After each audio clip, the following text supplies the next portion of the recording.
What's up, everybody? Liv here. Welcome back to the channel. If you're new here, what's up? My name is Liv Charette. I'm a recording artist, musician, songwriter, but I also create a lot of gaming content. For your daily dose of cozy content, be sure to check me out on TikTok at Liv Charette as a gamer and my main account at Liv Charette Official. We've done music over here. We've done cozy gaming. I thought it would be fun to do a little booktube video today because this year I have really stepped into reading and just finding my love of reading again. I would say I've always been somebody that has enjoyed books, that has enjoyed reading, but 2024 was my year to really dive in. I set an initial goal on Goodreads of reading 15 books. I wanted, a book a month plus, maybe a little bit, and ended up exceeding that in literally just a couple of months. And now we are 59 books in, and I have reset my goal to 65 books. So we're doing pretty good. I'm pretty proud of myself. This is definitely the most I have ever read in my life, and reading has really become a cozy, calming hobby of mine that I'm just so appreciative and so grateful to have because it has really honestly changed my life. It has unlocked a new passion, and I just love sharing that with you guys, and I just love the book community in general. Reading is fun. Reading is cool. Having read 59 books this year, I have definitely read a lot of trending books. I am a sucker when it comes to book talk. I definitely follow a lot of book talkers, a lot of booktubers, and get my recommendations that way. I love going into a bookstore and having an intention and knowing what I'm getting, or at least what I'm seeking out. So a lot of those books do tend to be popular books. I have found some of my favorite books of all time from trending popular book talk books, but I have also, on the other hand, found a lot of not so great books. These, of course, are my personal opinions, so if you loved these books or if you disliked these books, I totally respect that. Always have to give that as a little disclaimer because we all are entitled to our opinions, but I want to be completely honest and transparent about mine. This might need to be a part 1, part 2 situation because, like I said, I have read so many popular book talk books this year, so I definitely won't be able to cover them all in one video, but that's okay. We'll make it a little part 2. The primary genres that I read are romance, fantasy, and fiction. So we'll kind of have a little mix of those books in here. I don't think I will put them in categories. I think we'll just kind of go into it, just dive right in.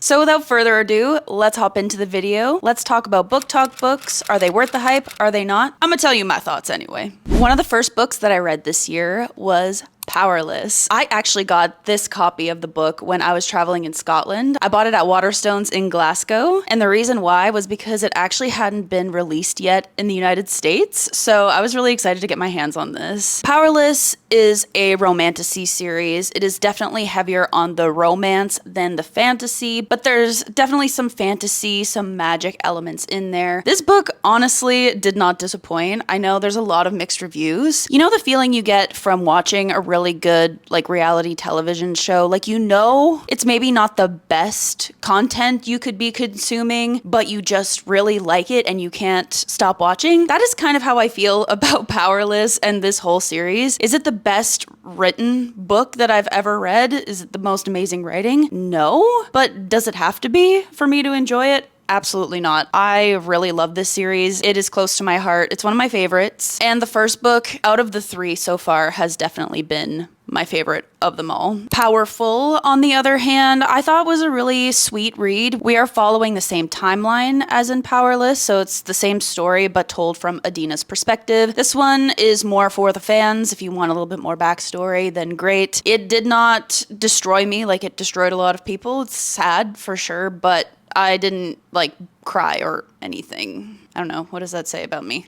I don't cry at a lot of books. It takes a lot. And this just didn't totally do it for me in that way, but it was a really touching story for sure. Reckless by Lauren Roberts. This one's for the romance girlies overall. And while I do love a good romance story, this one felt like the author was just trying to give us everything that we wanted. Everything that people were really, really excited about in Powerless and that the book got to be known for, the really good banter and all this tension. I feel like she took that and just escalated it to almost an unrealistic place in this one. Literally these two were fighting in actual life or death situations and you're like, please stop fighting because seriously, you're about to eat it. This one just didn't hit for me, but I will be continuing this series. So Powerless, worth the hype, yes. Powerful and Reckless, not so much. But if you're a fan of the series, then definitely keep reading because it's fun. It's just fun. At the start of the year, I also found one of my all-time favorite series just ever. This literally left a permanent mark on my heart. So obviously this is going to be a worth the hype scenario. All of the books are worth the hype. And that is the Magnolia Park series by Jessa Hastings. Kid you not, this just does something to me. I feel like I know these characters. A lot of people describe it as Gossip Girl set in London, but with a more mature adult storyline, and I would definitely say that that is accurate. We are following the story of these crazy, super rich kids that basically create their own problems within themselves, and there's a lot of heartbreak, a lot of cheating scenarios, there's a lot of toxicity. It is a constant roller coaster, and I think I'm a Daisy girl. No, I don't think. I know I'm a Daisy girl. So if you like Magnolia Parks, go into Daisy Hates, and trust me, you will love it even more. This series has my whole heart. It is part of who I am at this point, and I am not mad about it. Also, the UK covers for these are just insanely gorgeous. Worth the hype, 100%. Read it now. Another huge BookTok sensation. This next series literally took BookTok by storm, and rightfully so, because I really love it. And that is Fourth Wing by Rebecca Yarros and Iron Flame. I got the really pretty holiday edition last year. I had to. I read it on Kindle initially, and I was like, okay, this is a great excuse because look how pretty this is. And we love the black sprayed edges, and then at the same time got the brand new release of Iron Flame with the same black sprayed edges. So just a little moment to appreciate the beauty of those. Fourth Wing was the first book that I read when I got my Kindle last year for my birthday, and it's really what kickstarted my love of reading. I love the magical element and the bonds that the dragons have with their humans. It's just really cool. I love getting their inner thoughts. I feel like we read a lot about characters who are elites in their field or have this special power ability that makes them better than the rest. But following Violet's story is just interesting because she's not that person. She's not that character. She's actually quite flawed. So having that combined with just the whole lore of the dragons and everything, I love this series. And unpopular opinion, a lot of people were disappointed by Iron Flame, but I personally really liked it. It definitely felt like a book that was rushed to be written. So I do understand people's complaints. Sometimes I did feel a little bit lost, but I think that if I reread it, I would get a better understanding. I still ate it up. I think it's like 800 pages, and I read it in like 2-3 sittings. It's one of my favorite fantasy series, period. I love it so much. Had to grab more books from my bookshelf. 1 second. Okay, we're back. Beach Read by Emily Henry. I read this one in the summer. I thought it was really sweet. When it comes to my personal favorite of all of hers, I would have to say that it is Funny Story, which just came out this year. I really did enjoy Beach Read. Was it overly memorable to me? No, but I think I just really loved it for the vibes. It's perfect to read in the spring, summer, and perfect to bring with you on vacation. Obviously, it's called Beach Read, but the weird thing about it is that it's not actually set on the beach, so there's also that. In the mood, kind of rom-com vibe that you might be looking for, it would be a good vacation book. Worth the hype? Yeah. Ish. Funny Story, on the other hand, definitely worth the hype. I read this in the span of 24 hours. It was so witty, so funny. Book lovers, I would say not super worth the hype. It was just mid. Going into Happy Place, a total skip, not memorable at all. And it even had a storyline that I would probably relate to being set at a cottage because I literally grew up at a cottage, but it just didn't tug at my heartstrings. I did listen to it on audiobook, so maybe that's part of the reason. So if we're gonna talk about what's worth the hype for Emily Henry, I would personally say Funny Story, and I would throw Beach Read in there. All of the other ones, excluding People We Meet on Vacation, because I have not read that yet, but the rest I would say not worth the hype. Next, we've got a little fantasy series that definitely has made its way through BookTok, and that is the Belladonna series. We've got Belladonna by Adeline Grace. We've also got Foxglove by Adeline Grace, and I believe this year Wisteria was released.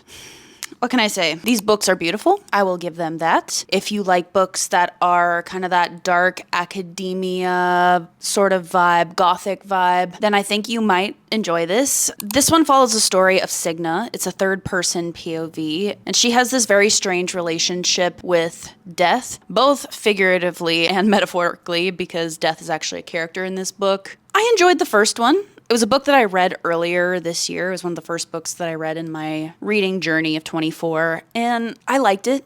I did, but I would say not super worth the hype. Foxglove, especially, by the end, I just literally turned on the audiobook and put it at like a 2.75 speed just to get it done. Like, I just did not care. The cliffhanger that happens in the epilogue of Belladonna had me hooked enough to continue to Foxglove. It set it up for being a cool series. I was like, maybe it will get better as we go. And yeah, Foxglove confirmed that that was just not the case for me. Worth the hype? No. No, sorry. Love in Other Words by Christina Lauren. I did not read this year, but this is a super, super hyped up book on BookTok. I think it's one of the OGs. And it is a friends to lovers scenario. We've got two timelines going on, one in the past with, I forget their names. We've got Macy and Elliot. We're following their story as childhood best friends, which I just thought was so heartwarming. And then something kind of happens. We don't know what the falling out is, but they have a big falling out and then reconnect later in life, which is the current timeline that we're following. I loved this. I thought it was so beautifully written. It was one of those romances that really stuck with me and still sticks with me because of just how well the story is told. I found it was more realistic than other romances that I read. I really loved Elliot. They just have this really sweet friendship, and I think that it was just such a beautiful story, a beautiful read, and I will definitely be rereading this at some point. Definitely worth the hype. Consider me a huge Christina Lauren fan at this point because I read The Paradise Problem. I think that this book deserves more hype. This was so witty, so funny. I think if you love the movie The Proposal, this is definitely that vibe, but they go on vacation. It's not Alaska, but they go on vacation somewhere tropical, and it definitely gives The Proposal, which is one of my favorite movies, so I ate this up. I thought it was hilarious. There's a little bit of spice in here. I'm not the biggest fan of spice, but I found that it was actual, like, tasteful spice. It made sense where it was. This was one of those, like, 24-hour quick reads because I couldn't put it down. Definitely worth the hype. Another OG BookTok book. It Ends With Us by Colleen Hoover. Now, I didn't read this book until I knew that there was a movie coming out with Blake Lively in it. This is one of those authors that people love to hate on, but for me personally, I really did enjoy this book. I think that it doesn't warrant the hate that it has gotten online. I think that's more tied to the author than to the actual book itself, because I thought this was actually really well written. I think that it tells a very important story about women being in abusive situations. Definitely look up trigger warnings. It wasn't an easy book to read in that way, but I think it was an eye-opening read, and I definitely gained a new respect for women in those situations. And I just thought it was a very powerful read, and I did enjoy the movie. The book was really great. I think I enjoyed the book better than the movie, but I do think it is worth the hype. Next, we've got two more fantasy series. Starting with the first one, we've got Divine Rivals by Rebecca Ross. I think I would define this almost as cozy fantasy plus, because there's definitely more going on than what you would define specifically in the cozy fantasy genre, I guess. It follows a story of two rivals, understandably so, not necessarily enemies, but more in the sense that they're competitive with one another because they both work at the same newspaper. There's tension, they're kind of vetting for the same job. Iris owns this special magical typewriter, and she keeps getting messages from her typewriter, and we're slowly trying to figure out who is writing her these messages. I just think it was so beautifully written. Next, we've got Ruthless Vows, which is the second book of this duology. I think that this duology was honestly perfect. I'd probably rate it as a whole a 4.5. I really enjoyed this one. This one is heavier on the fantasy for sure. We've got an actual war of the gods going on. We kind of got a war that is happening in the first book, but this one is like the full-blown thing actually happening. I thought it was really interesting. There's more politics involved, more of an in-depth story, a little bit less maybe cozy, but I just think it's an epic love story, beautiful, and it's in the YA genre, so it kind of keeps things light and sweet, and I personally really love that. So definitely, I think, worth the hype. Last but not least, I think I'm going to stop here, save some more for the next video, but we're going to do a series that is really near and dear to my heart, and that is the Once Upon a Broken Heart series. The Once Upon a Broken Heart series is for the fairy tale loving girlies, which is ding ding ding